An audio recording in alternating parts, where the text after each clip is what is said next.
मेरी पत्नी सिर्फ 10वीं पास थी, फिर भी वह जिन औरतों के बच्चे नहीं होते थे उनका इलाज करती थी और उसके लिए उसने टेरेस पर क्लिनिक खोल रखा था। और वह जिस भी बांझ औरत का इलाज करती वह औरतें प्रेग्नेंट हो जाती। मैं नीचे काउंटर पर काम करता। उसने मुझे कड़क शब्दों में कहा था कि तुम ऊपर बिल्कुल भी नहीं आओगे क्योंकि ऊपर औरतों का इलाज होता है। और उसकी यह बात मैंने मान भी ली क्योंकि इससे हमें बहुत पैसा मिलता था। पर मुझे हैरानी इस बात की होती थी कि टेरेस पर सिर्फ वह औरतें ही जाती सकती थी जिन्होंने बुर्का पहना हुआ होता था। मुझे मेरी पत्नी पर शक होने लगा और एक दिन मैं बुर्का पहनकर ऊपर टेरेस पर चला गया और सामने जो देखा तो मैं सन्न रह गया क्योंकि मेरा नाम विवेक है। हमारी आर्थिक स्थिति अच्छी नहीं थी, इसीलिए हमारा गुजर बस बड़ी मुश्किल से होता था। मैं पढ़ा लिखा था पर मेरे पास नौकरी नहीं थी और मेरी पत्नी सिर्फ 10वीं पास कर। पर क्या पता और कैसे मेरी पत्नी ने एक एकल लड़ाई टेरेस पर एक क्लिनिक शुरू किया जहां पर उन औरतों का इलाज करती जिन्हें बच्चे नहीं होते थे। साल भर तक तो कोई ज़्यादा नहीं आता था। उसे एक साल में उसके पास बस 2 ही औरतें आई थी। पर हैरान करने वाली बात यह थी कि वह दोनों ही प्रेग्नेंट हो गई। धीरे धीरे क्लिनिक पर भीड़ बढ़ने लगी। मेरी पत्नी ऊपर उन औरतों का इलाज करती और मैं नीचे काउंटर संभालता।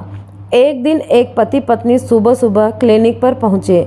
मैंने उस औरत को ऊपर जाने के लिए कहा और उसके पति को नीचे ही बैठने के लिए कहा। आधे घंटे से ऊपर हो गया था उसकी पत्नी को ऊपर गए हुए, इसीलिए वह ऊपर जाने की जिद करने लगा।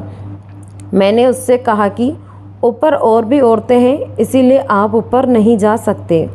मेरी पत्नी मुझे ऊपर नहीं जाने देती, यह सुनकर वह चुप बैठ गया। थोड़ी देर बाद 2 औरतें बुर्का पहने हुए ऊपर टेरेस पर चली गई। करीब 2 घंटे बाद उस व्यक्ति की औरत नीचे आई। मैंने गौर से देखा तो उसके हाथों में कोई दवाई नहीं थी, पर चेहरे पर खुशी जरूर थी। दोनों पति पत्नी वहाँ से चले गए। थोड़ी देर बाद वह दोनों औरतें भी नीचे आई और चली गई और उन्हीं के पीछे पीछे मेरी पत्नी गौरी भी नीचे आई। उसने अपने ऊपर से मास्क हटाया और जो हैंड ग्लव्स थे वह डस्टबिन में डाल दिए। उसे देखा तो वह भी हल्की सी मुस्कुराई। तभी मैंने पूछा कि गौरी, तुम सिर्फ 10वीं पास, फिर कैसे इन औरतों का इलाज करती हो? उस पर उसने कहा कि मेरे लिए बस इतना ही काफ़ी है कि मैं ऐसी स्त्रियों की गृहस्थी टूटने से बचाई है। यह सुनकर मैं शांत हो गया। पता नहीं वह मुझसे क्या छुपा रही थी, पर आखिर में मैं उसका पति हूँ, कम से कम उसको मुझे तो बताना चाहिए था ना। शुरुआत में मैं उसके काम पर ज़्यादा ध्यान नहीं देता था, पर धीरे धीरे उसका नाम सब जगह हो गया। शुरू में तो वह बस 1 या 2 स्त्रियों का ही इलाज करती, पर अब वह दिन में करीब 20 से 25 स्त्रियों का इलाज करती। अकेली को यह सब संभालना बहुत मुश्किल हो रहा था, इसीलिए नीचे काउंटर शुरू करने के में उनका ब्लड सैंपल उनके ट्रीटमेंट में करीब 3-4 घंटे लगते। मैं हर बार उससे पूछता कि आखिर तुम किस तरह से इलाज करती हो, और वह हर बार हंस के टाल देती। मैं कभी कभी सोचता कि उसे क्लिनिक में पेशेंट होने पर मुझे जाना चाहिए, पर पेशेंट ना होने पर भी मेरे लिए सख्त मनाही थी। मैं अपनी पत्नी से ज़्यादा सवाल नहीं कर सकता क्योंकि मैं काफ़ी सालों से बेरोजगार था और उसकी कमाई से घर चल रहा था। पहले तो 2 वक्त की रोटी मिलना मुश्किल था, उस पर 2 बच्चों की जिम्मेदारी वह अलग थी। मैं बेरोजगार था, इसीलिए वह मुझे बार बार ताने मारती थी। कई बार वह मुझे लड़कर मायके चली गई और फिर उसने खुद ही कुछ करने की सोची। एक दिन वह मेरे पास आई और मुझसे कहने लगी, विवेक, मुझे टेरेस पर एक क्लिनिक शुरू करना है। तुम सिर्फ 10वीं पास हो, फिर तुम क्लिनिक कैसे शुरू कर सकती हो? वह बोली, तुम चिंता मत करो, जिनके पति बेरोजगार होते हैं उनकी पत्नियों को कोई ना कोई रास्ता ढूंढना ही लेती है। मैं मुंह टेका उसके वहाँ से चला गया। आखिर मैं उसके टेरेस पर 2 कमरों का क्लिनिक कर ही लिया। उसने कहा कि मैं जिन औरतों को बच्चे नहीं होते मैं उनका इलाज करूंगी। शुरू में तो मैं उसका बहुत मजाक उड़ाता था, पर वह अपने इरादे की पक्की थी। पहले यही सब जानने में लगा रहता था कि आखिर यह सब काम कैसे करती है, पर बाद में यही सोचता कि अगर वह यह सब कुछ कर भी रही है तो किसके लिए? अपने ही घर के लिए ना। मेरे माता पिता को गए काफ़ी समय बीत गया था। मेरी छोटी बहन की कविता की शादी को 10 साल हो गए थे, पर अभी तक कोई बच्चा नहीं था, जिसके कारण उसका पति उसे बहुत परेशान करता था, दूसरी शादी करने की धमकी देता। मैं अपनी बहन के बारे में गौरी से भी बात की, पर उसको अनसुना कर दिया। फिर उसके पीछे कारण भी था। शादी से पहले कविता ने अपनी भाभी का बहुत तिरस्कार किया था, उसे ननद के रिश्ते के नाम पर बहुत अधिक परेशान किया है। मैं भी कई बार अपनी बहन की बातों में आकर और गौरी पर हाथ उठा देता, पर गौरी को अच्छी तरह से याद था और शायद इसीलिए वह कविता का इलाज करने के लिए बिल्कुल भी तैयार नहीं थी। गौरी का क्लिनिक बहुत अच्छे से चल रहा था, हमारे पास काफ़ी पैसा आ गया था, पर कभी कभी मैं रात भर यही सोचता रहता कि आखिर गौरी कैसा इलाज करती है और मुझे नींद तक नहीं आती। एक दिन एक बूढ़ा आदमी आया। मैंने उसे नीचे सोफे पर बैठने के लिए कहा और उसकी पत्नी को ऊपर भेज दिया। थोड़ी देर बाद वही 2 बुर्के वाली औरतें आई और मैंने उन्हें ऊपर जाने के लिए, पता नहीं इन 2 औरतों को क्या परेशानी थी जो गौरी दूर नहीं कर पा रही थी, क्योंकि वे दोनों रोज़ क्लिनिक पर आती थी। 3-4 घंटे बाद वह दोनों औरतें नीचे आ गई और उसी के पीछे पीछे वह 2 औरतें भी आ गई। वह औरतें जल्दी से वहाँ से निकलने की तैयारी में थी। तभी मेरी नज़र इन 2 में से एक के पैरों पर पड़ी। मुझे थोड़ा शक हुआ क्योंकि उसने आदमी की चप्पल पहन रखी थी। मैंने उससे कहा, आप दोनों यहीं कई दिनों से यहाँ आ रही हैं, आपको जो दिक्कत है वह दूर हुई या नहीं? तभी उनमें से एक औरत बोली, हम यहाँ औरतों का इलाज करने आते हैं। अब मेरी समझ आया कि उन औरतों का इलाज यह दोनों करती हैं और नाम गौरी का होता है, पर मुझे क्या लेना देना था। उतने में ही मेरी बहन कविता का फ़ोन आया और रोती रोती रही थी, भैया कुछ भी करो पर भाभी को समझाओ कि वह मेरा इलाज करे, नहीं तो मेरे पति मुझे तलाक दे देंगे। मैंने उसे बहुत समझाने के बाद फ़ोन रख दिया और सभी औरतों के जाने के बाद ऊपर टेरेस पर चला गया। मैं जैसे ही क्लिनिक का दरवाज़ा खोला और अंदर गया, गौरी ज़ोर से चिल्लाई और मुझे बाहर धकेल दिया।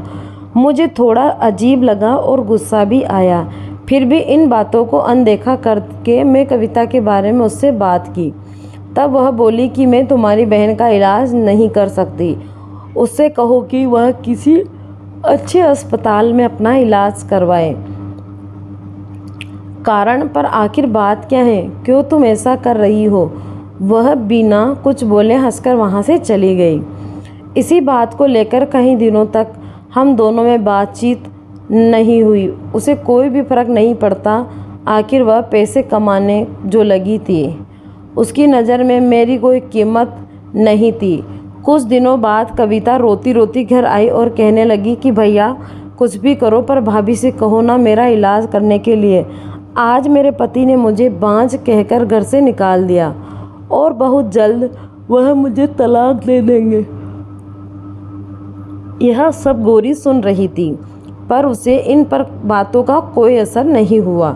मैं गौरी के सामने हाथ जोड़ा और कहा, कविता ने शादी से पहले तुम्हारे साथ जो व्यवहार किया उसके लिए मैं तुमसे माफ़ी मांगता हूँ, पर इसका इलाज ज़रूर कर दो, वरना इसका पति उसे तलाक दे देगा। हाँ तो कोई बात नहीं, हम कविता की दूसरी शादी करवा देंगे, पर मैं इसका इलाज नहीं कर सकती। मैं हैरानी से उसकी तरफ देखे जा रहा था।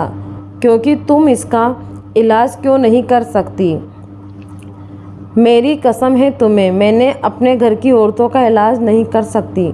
और वह ऊपर क्लिनिक में चली गई। कुछ दिनों बाद कविता का तलाक हुआ और वह हमारे घर आ गई। मुझे गौरी पर बहुत गुस्सा आ रहा था और मुझे यह भी करना था कि उसने कविता का इलाज क्यों नहीं किया। अब तो कविता गौरी का और भी ज़्यादा तिरस्कार करने लगी। भैया, क्यों भाभी ने मेरा इलाज नहीं किया? और वह उसे पर नज़र भी रखने लगी। मैंने कहा, यह मेरे भी समझ नहीं आ रहा, पर मुझे कोई रास्ता नज़र नहीं आ रहा था। भैया, कोई बात नहीं, उन्होंने मेरा इलाज नहीं किया, मतलब दाल में कुछ काला है। वह लोगों का इलाज नहीं करती हैं, बल्कि उन्हें धोखा दे रही हैं। पर तुम्हारी आंखों पर तो पट्टी बंधी हुई है। कल तुमने उसे बुर्का पहनी हुई औरतों को देखा था। वह औरतें नहीं, आदमी हैं। जब भी कोई औरत का इलाज करवाने आई है तो तुम काउंटर पर उसका ब्लड सैंपल लेते हो, तभी वह दोनों औरतें आती हैं।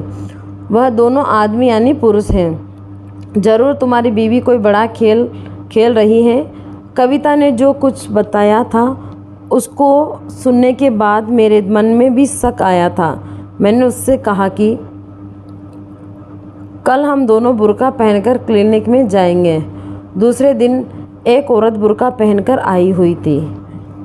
मैंने उसे ऊपर जाने के लिए कहा और उसके पीछे पति को। मैं भी उसके ऊपर जाने के लिए वहाँ उसके पति को नीचे ही बैठने के लिए कहा। उतने में ही मैंने कविता को फ़ोन कर बुला लिया और हम दोनों बुर्का पहनकर ऊपर पहुँच गए। गौरी का क्लिनिक बहुत बड़ा और बहुत सुंदर था। इलाज के लिए आई हुई औरत शांत बैठी हुई थी। जब हम दोनों अंदर गए तो गौरी को लगा कि हम दोनों वही औरतें हैं जो इलाज करने आई हैं। गौरी बोली, अच्छा हुआ तुम दोनों जल्द ही आ गई। यह फाइल को और इसका नाम लिखो। इसका ब्लड ग्रुप भी पॉजिटिव है और इसमें भी पॉजिटिव वाला ही बच्चा है। यह सुनकर हम दोनों ने अपने चेहरे पर से बुर्का एक साथ हटाया। हमें देखकर गौरी डर सी गई और मैंने कहा था, अब तो तुम्हारी बताना ही पड़ेगा तुम्हें। कि तब गौरी कहती है, तुम तो बेरोज़गार थे, गरीबी ने अपना हाल क्या कर दिया था, तुम्हें तो पता ही है। तभी मेरी एक सहेली ने मुझे ऐसी औरतों का इलाज करने के लिए कहा जहाँ उन अनाथ बच्चों को संभाला जाता है जिन्हें उनके माँ बाप मिल जाएंगे।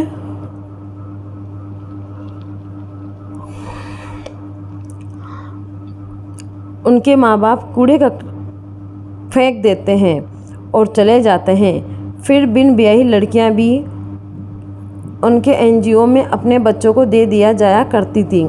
वह उन बच्चों को देख रेख करती थी। उसी ने मुझे बताया कि अपने समाज में जब किसी स्त्री को बच्चा नहीं होता तो दूसरी शादी करने पर मजबूर किया जाता है या फिर बच्चा गोद लेने के लिए। पर इस तरह कितनी ही लोगों की गृहस्थी बर्बाद हो जाती है। मेरी सहेली ने अपने 2 नौकर दिए थे। जब भी कोई औरत इलाज करवाने आई तो मैं उसे साफ साफ बताती कि यहाँ कोई बच्चा पैदा नहीं किया जाता। मैं कोई अंतर्यामी नहीं करती, ना कोई लाश करती, पर तुम्हें बच्चा ज़रूर मिलेगा। मैं उस औरत का और उसके पति का ब्लड ग्रुप लेती और 9 महीने बाद उस ब्लड ग्रुप वाला बच्चा उसे दे देती। कविता का इलाज इसलिए नहीं कर रही थी कि कहीं उसको यह सब बातें पता ना चल जाए। भाभी, अगर आपको मेरा इलाज किया होता तो आज मैं यहाँ ना होती। अब मैं आपका इस काम में साथ दूंगी क्योंकि यह काम समाज के लिए बहुत अच्छा है। इस तरह से 2 बच्चे अनाथ थे, उन्हें माँ बाप मिल जाते हैं और जिन्हें बच्चा नहीं होता माँ बाप की भी गोद भर जाती है और इस तरह से कितनी स्त्रियों की गृहस्थी बर्बाद होने से बच जाती है। कविता और गौरी की आंखों में आंसू बहे जा रहे थे। कविता और गौरी की आंखों में आंसू आ गए और मुझे मेरी पत्नी पर गर्व हुआ। इसीलिए कहानी। साथियों, कहानी कैसी लगी आपको कमेंट करके ज़रूर बताना। धन्यवाद।